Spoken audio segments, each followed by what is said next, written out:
What will happen if all the nuclear power plants in the world explode? You are accustomed to drinking your tasty aromatic coffee in the morning, being wrapped in your favorite fluffy bathrobe in the evenings, having dinner in the bosom of your family. Do you think that it will always be so?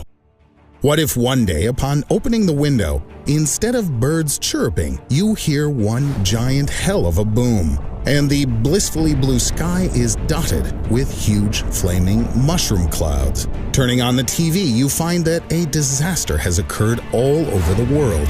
Our nuclear power stations have exploded, all of them, every single one. With horror, you begin to contemplate what will happen next. This situation is based in reality. There are about 430 stationary nuclear power plants and 200 floating reactors operating on our planet right now. The waterborne reactors are located on submarines, icebreakers, and floating power plants. By the middle of the 21st century, the total number of reactors will double, reaching about 898. At the moment, these formidable installations are all quite warm and fuzzy. They are working quietly, providing energy for power stations. But if all of them simultaneously exploded, there would be hell to pay. What would happen after the explosion? How would the progress of mankind change? And how realistic are these suppositions? But before I begin to answer these questions, I would first like to recommend something to you. Alliance is the new mobile RPG I got stuck in the last few weeks. There are over 400 unique characters, which can be combined into more than 10,000 different combinations. Amazing game regimes. My favorite one is the deadly battle with giant bosses, and PvP, with which I sometimes play with friends, as well as really large-scale battles between guilds. I could talk about this game for hours, but it's better to go and check it out yourself. Download Alliance right after seeing this video and get a huge bonus of 50,000 gold and 50 precious stones immediately. Nuclear power plants could explode for several reasons. For example, if a couple of international superpowers, who today get along like cats and dogs, exchange greetings in the form of nuclear bombs. Or perhaps explosions could be arranged by terrorists or members of bizarre sects who advocate hate towards almost every living thing. Alternatively, Mother Nature could rebel, inasmuch as we've been exploiting her so badly for such a long time. She could arrange for a global 20 points on the Richter scale earthquake, and the surface of the Earth would burst like a nutshell. It's obvious that no nuclear power plant could withstand such a powerful kick from nature. After this, our planet would turn into a real hell. No living creature will survive. At least, that's what the hero of the popular American TV series The 100 claims. In that series, humanity has to travel to other planets in order to survive after the disaster. But not for long. According to the interplanetary settlers' prognostications, after 6 years, the atmosphere of our home planet should clear up. After that, the escapees have intentions to return.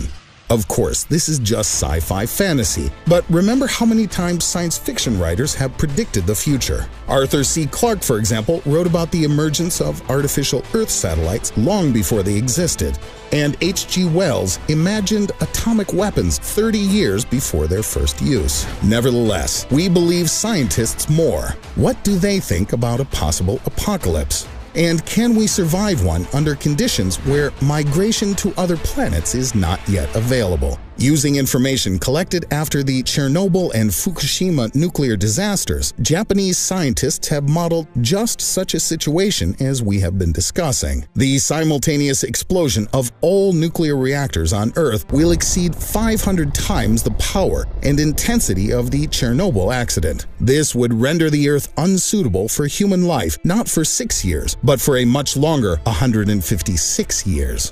After the explosions, the cities of our dear planet will begin to burn like torches. The height of the firestorms would reach up to 5 kilometers high. Their flames will turn almost any material into ash. The firestorms will suck in everything whatsoever that gets in their way, and will not end until they burn the entire planet to the ground. As a result, an incredibly large amount of soot, smoke, and dust will rise into the air, blocking off the light of the sun. a nuclear winter will come to the Earth. An incredible cold would envelop the planet. In the winter months, the temperature would reach 50 degrees below zero, and in the summer, the frost would carry on even in tropical regions. For several years, the entire globe would freeze to a depth of several meters. The rains would end, and never-seen-before storms would commence. But almost no one would be there to see it.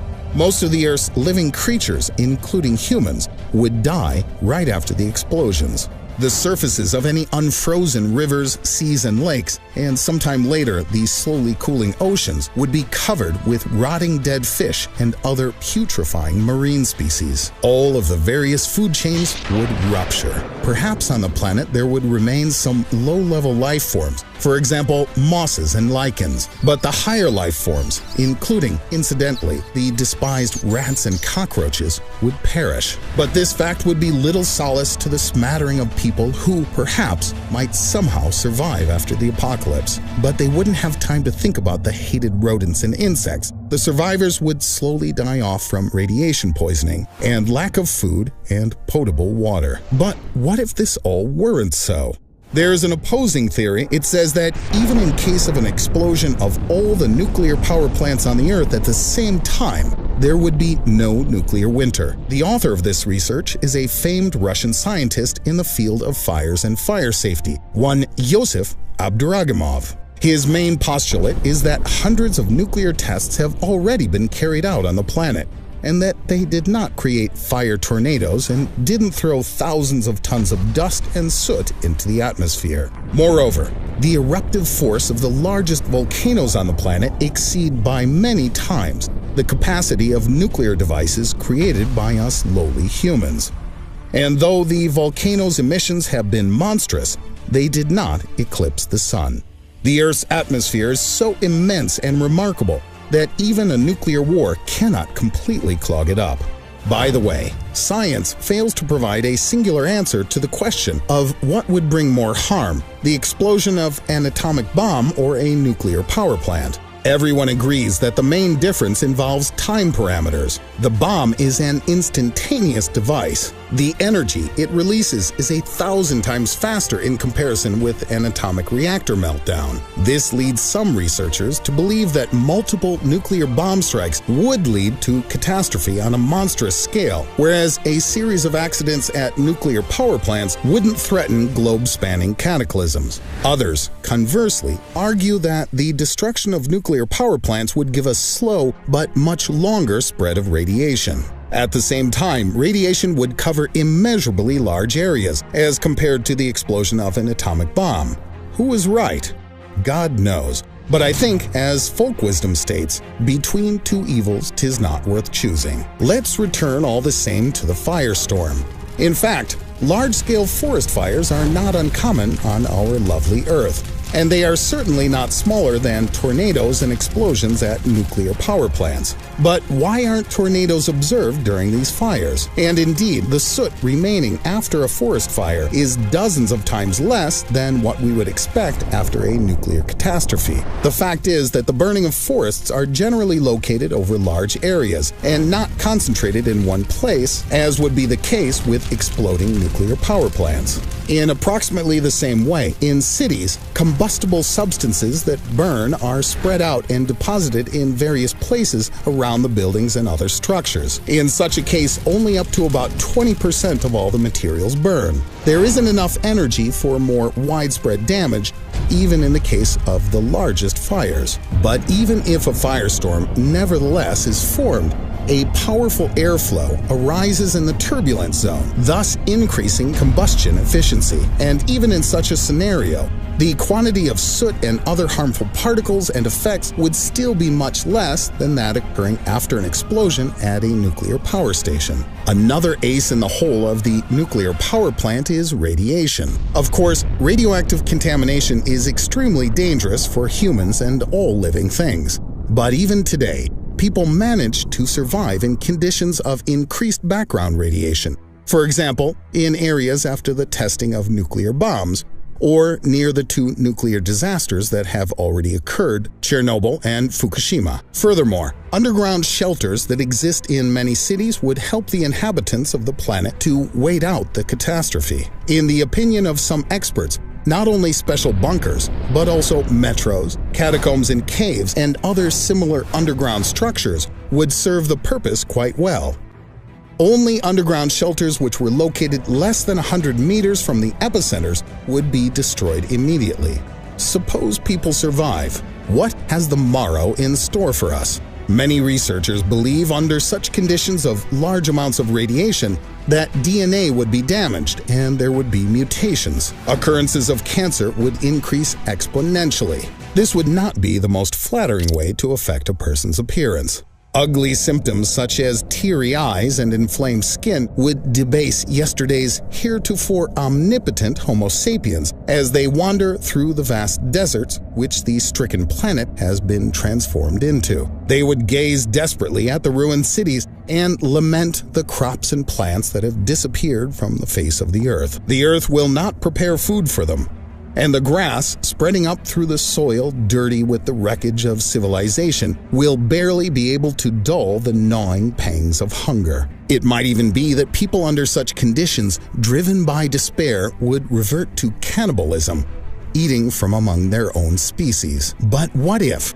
What if this worldwide nuclear catastrophe would, for the planet, lead not to tragedy, but through a peculiar sort of purgatory that would then guide us to the flourishing of a new civilization? Ronald Chesser, a biologist and scientist from the University of Texas, believes precisely in such a future development. First, according to his theory, soon after the explosions, the planet would become clean and clear, like a teardrop. For several years, the various bodies of water that cover the Earth, which people have turned into a poisonous bouillon today, would be cleared of nitrates and phosphates. True, in groundwaters, many harmful substances would remain for much longer, but over the next 100 to 200 years, bacteria would neutralize them. Automobile exhaust and the output of industrial gases would dissipate more quickly. In 2 or 3 weeks, it would become much easier to breathe. And during this period, rainfall would wash away all the nitrogen oxides and sulfur from the atmosphere. Other ecosystems would also begin to revive and thrive at approximately the same pace. In warm and humid regions, faster. In cold regions, a little longer.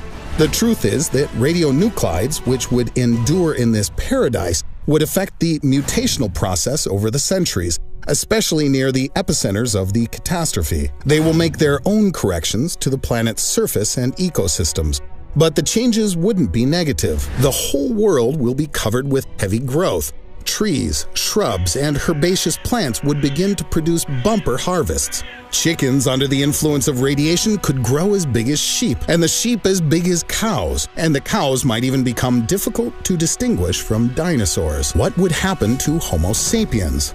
It's difficult to say exactly because many scientists are considering only the variety of mutations under conditions of high radiation. Proceeding from this, any possibility could very likely be an incredible one. On the street, for example, a rose, a man, and a skunk may all cross paths, and each would think about how the other smells so terribly bad, as stink and fragrance are relative definitions. And if that didn't happen, what if the stories we've heard about all the different mutants, both beautiful and ugly, are just more Hollywood fantasies and horror stories, which the media simply regurgitate on demand in the pursuit of ratings and riches? Doctor of Physical and Mathematical Sciences Raphael Arutunian is sure that a nuclear catastrophe would not destroy the human genome. The entire global scientific community, in over 60 years of detailed scientific research, has never found any genetic consequences from radiation exposure. Moreover, the International Commission for Radiological Protection, 20 years after the Chernobyl accident, recognized that there is no reason to even talk about genetic risks, and reduced them by almost 90%. And maybe everything that we're talking about previously is just a game of imagination. Maybe it's not even worth it to worry about accidents like the one at the Chernobyl nuclear power plant. Besides, hundreds of experts from different countries around the world now assure us that such a catastrophe could not happen again on the Earth under any circumstances. Recently, the scientific community engaged seriously in the study of severe accidents, including those at nuclear power plants. It's become a priority to ensure the safe operation of nuclear power plants so that all nuclear reactors are now equipped with multiple protection systems. For example, hundreds of security parameters are continuously transferred to crisis centers from every block from all nuclear power plants. This, according to experts, guarantees absolute control over the situation. Reactors are also being securely protected and hardened from terrorist attacks, not only from the ground but also from the air. And this is provided by specially trained professionals, not by green newcomers. At their disposal are the most modern missile anti-aircraft installations, weapons, and the latest electronics. So nothing gets by these guys, right? But what if something did get past? If the role of the terrorist again comes from nature? Let's not forget that the accident at the Fukushima 1 reactor occurred as a result of an earthquake and tsunami. At any moment, such a situation could arise again, as, unfortunately, we cannot control the Earth's natural processes. If we miss the moment, the losses could be very high. According to some reports, there were roughly 2,000 victims of the disaster in Japan, and 4 million people were affected by the explosions from the Chernobyl reactor. Should we wait until they turn into universal alarm?